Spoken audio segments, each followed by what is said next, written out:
លោកគឿនបតានិងក្រុមគ្រួសារធ្វើបុណ្យសង្ឃទាននិងដំឡើងអាសនៈព្រមទាំងចែកទានជូនពុទ្ធបរិស័ទនៅថ្ងៃច័ន្ទ14កើតខែជាឆ្នាំម្សាញ់ស័ព្ទស័កពុទ្ធសករាជ2569ត្រូវនៅថ្ងៃទី9ខែមិថុនាឆ្នាំ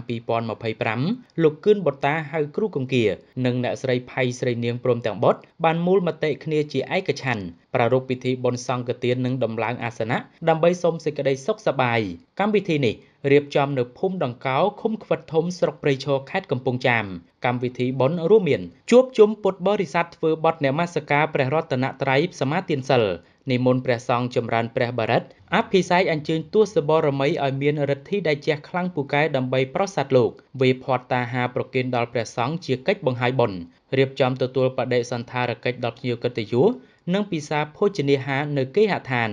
ជាមួយគ្នានោះលោកគឿនបតានិងភរិយាបានចែកទានជាបច្ច័យមួយចំនួនជូនដល់ញាតិមិត្តជិតឆ្ងាយដែលបានអញ្ជើញចូលរួមជានិច្ចកាលលោកនិងក្រុមគ្រួសារជាមនុស្សដែលមានចិត្តសប្បុរសដែលតែងតែជួយដល់អ្នកខ្វះខាតជាអង្ករជាគ្រឿងឧបភោគបរិភោគនិងថវិកាផងដែរ